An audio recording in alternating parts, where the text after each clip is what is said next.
Hola. Soy Andrea, y esta es mi historia.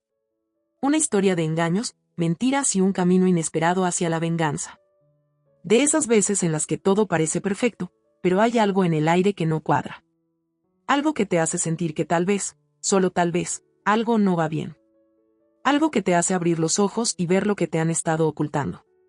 Hace poco, mi vida se desmoronó. No fue una gran pelea ni una tragedia, no. Fue una revelación silenciosa, una verdad escondida detrás de las sonrisas y las promesas. Mi esposo, el hombre con el que había compartido mis mejores años, estaba traicionándome. Y lo peor, no con cualquier persona, sino con mi propia hermana. ¿Cómo me enteré? Bueno, la vida tiene una forma curiosa de revelarte las cosas. Un mensaje en su teléfono, una llamada que no debía haber escuchado, un par de gestos que no tenían sentido, hasta que todo encajó, como un rompecabezas lleno de piezas rotas. Me sentí engañada. Destruida, incluso. Pero la sorpresa no fue lo que más me dolió. Lo peor fue darme cuenta de que había sido tan ciega, tan confiada. De que había estado dejando a las personas equivocadas tomar el control de mi vida. Pero aquí viene lo interesante. No me dejé consumir por el dolor ni la rabia. No fui a enfrentarlo a él ni a su amante. No, mi venganza fue mucho más sutil. Jugué mis cartas con calma. No le dije nada. No le hice preguntas. Simplemente, empecé a moverme, a hacer lo que tenía que hacer. De repente, era yo la que estaba al mando.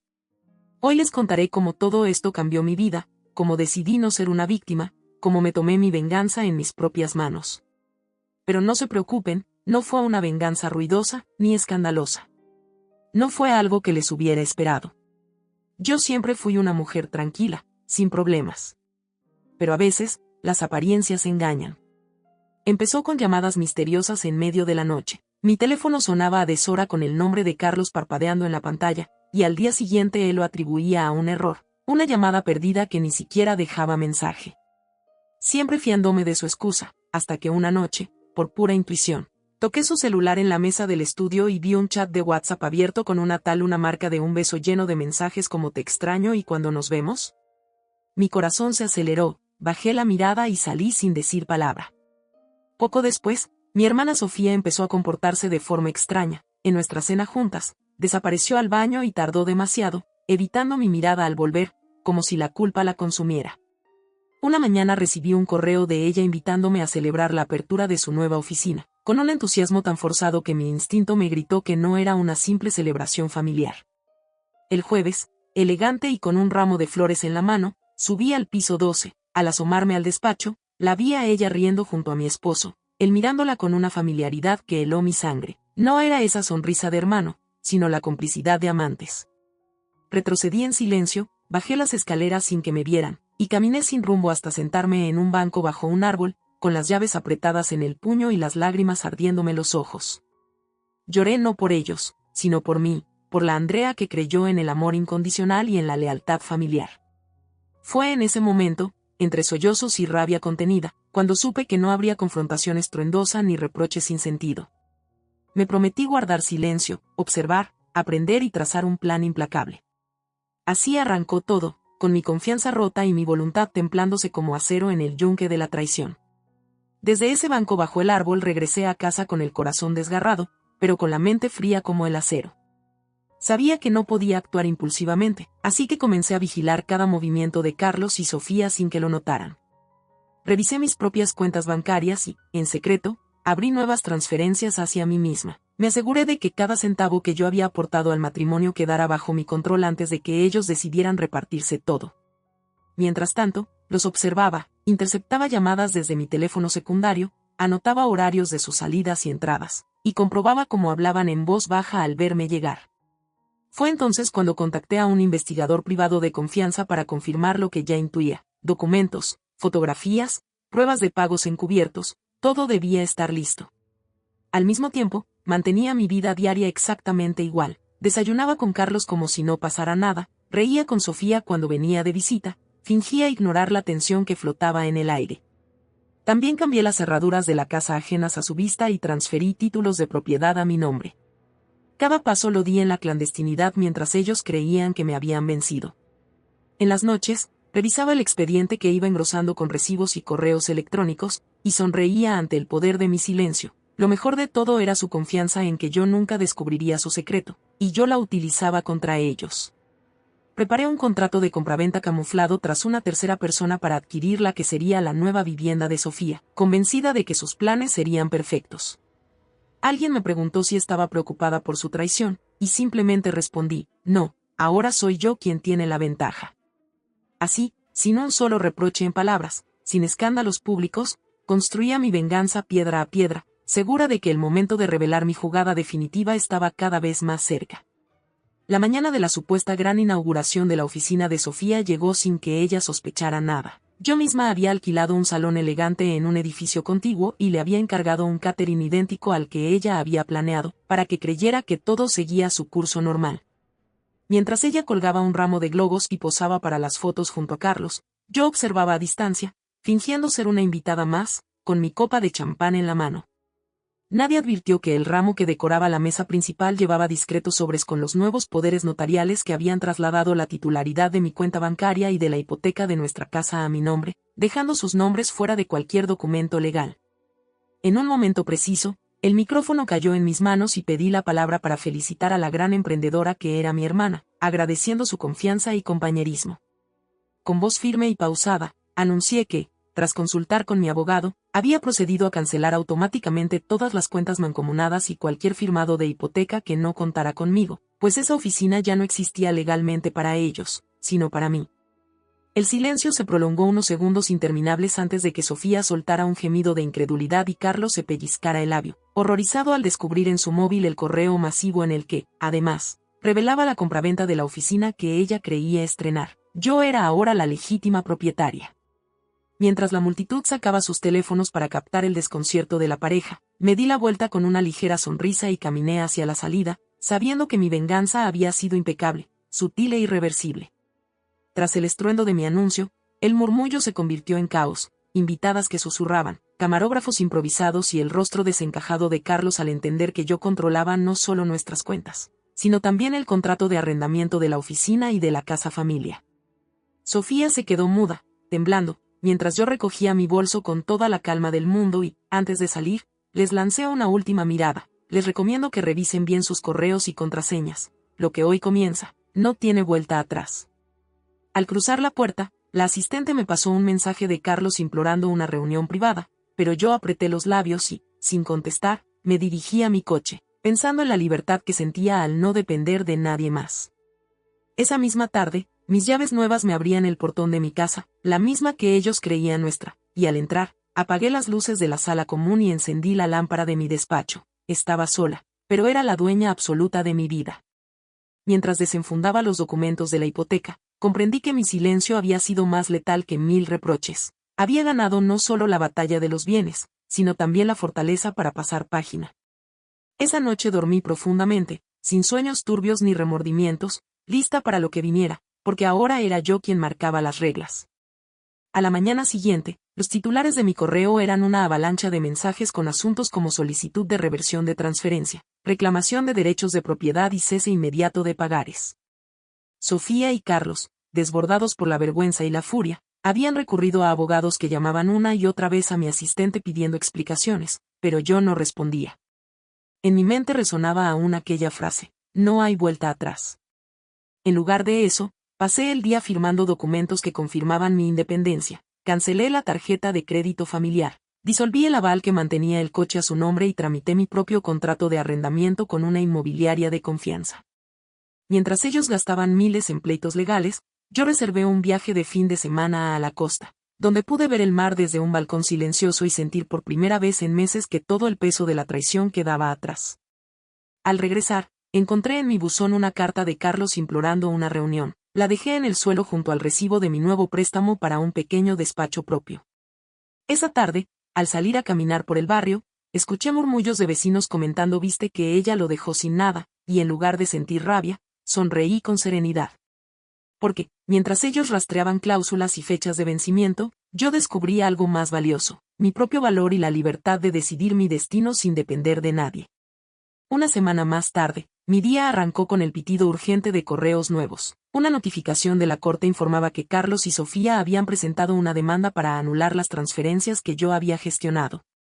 Mientras desayunaba, sentí ese viejo nudo en el estómago, pero esta vez no me paralizó. Llamé a mi abogada, la doctora Valentina Ruiz, y le pedí que preparara mi contrademanda por fraude y abuso de confianza. En vez de hundirme en papeleo, decidí tomar la iniciativa. Redacté un comunicado breve y contundente para mi blog personal, en el que relaté sin nombres ni rencores la importancia de proteger tu patrimonio y tu dignidad cuando la traición golpea en casa. Al mediodía, mis redes estallaron, mensajes de apoyo de amigas, de clientes que habían pasado por situaciones similares y de desconocidos que compartían mi texto. Esa tarde, mientras la prensa digital recogía mi comunicado como ejemplo de empoderamiento, Toledo y Asociados, un despacho reputado, me ofreció patrocinar mi próxima plataforma online de asesoría legal para mujeres. Sonreí ante la oportunidad, una nueva oficina propia, con mi nombre en la puerta, dedicada a ayudar a quienes enfrentan traiciones y divorcios. Paralelamente, mis ex intentaban presionar al juez con pruebas amañadas, pero mi abogada respondió de inmediato aportando capturas del correo que ellos mismos habían enviado anunciando la compraventa que yo había gestionado, pruebas claras de que yo actué dentro de la ley. Al caer la noche, di una charla improvisada en streaming, compartiendo mi experiencia y explicando pasos sencillos para blindar cuentas y propiedades. Cuando colgué, las estadísticas mostraban miles de visualizaciones y decenas de mujeres agradeciéndome por atreverme a hablar. Me metí en la cama sin nostalgia, porque había comprendido que la verdadera victoria no era la sentencia a mi favor, aunque estaba segura de ganarla, sino haber transformado mi dolor en una herramienta de fuerza y libertad para mí y para otras. Esa noche dormí con la convicción de que, pase lo que pase en el juicio, yo ya había levantado mi vida otra vez, más fuerte y más libre que nunca. El día del juicio amaneció con una tensión distinta. Al entrar al tribunal, vi a Carlos y Sofía con sus abogados alineados frente al estrado, rostros pálidos y miradas desafiantes. Me senté con mi propia representación legal, la doctora Ruiz, y observé cómo el juez hojeaba el expediente, leyendo en voz baja las cláusulas de transferencia, las actas de notario y los correos electrónicos que demostraban mi actuación impecable. Cuando me llamaron a declarar, respiré hondo, me puse de pie con la espalda erguida y, con voz firme, relaté cada paso, las llamadas que ignoré, la compra simulada a través de una tercera persona, la cancelación de las cuentas mancomunadas, y cómo todo se realizó conforme a derecho, protegiendo mi patrimonio ante la traición de quienes juraron amarme. Al concluir mi testimonio, el silencio en la sala fue absoluto. Luego, la defensa de Carlos intentó cuestionar mi buena fe, argumentando dolo y abuso de confianza, pero la doctora Ruiz respondió con precisión, presentó facturas selladas, declaraciones de testigos y un peritaje bancario que demostraba sin ambages que mis transferencias respondían a estrategias de autoprotección, no a un afán de venganza ilegal. Incluso un perito notarial confirmó que cada firma era válida y que yo figuro como única titular legítima de la hipoteca y del contrato de arrendamiento de la oficina. Después de varias horas de audiencias, objeciones y recesos, el juez anunció su fallo. Desestimaba todas las pretensiones de anulación y confirmaba mi derecho a haber gestionado mis bienes como mejor creí para defender mis intereses. La demandante actuó dentro del marco legal y en defensa de su patrimonio, leyó el magistrado, mientras Sofía sollozaba conteniendo la rabia y Carlos se frotaba la frente, derrotado. Sentí un alivio profundo y un orgullo sereno. La justicia había reconocido mi valentía y mi derecho a protegerme. Al salir del juzgado, el sol del mediodía se filtraba entre los edificios, y mis pasos retumbaron junto a los de mi abogada. No era solo una victoria legal, era la confirmación de que había recuperado mi poder y mi dignidad.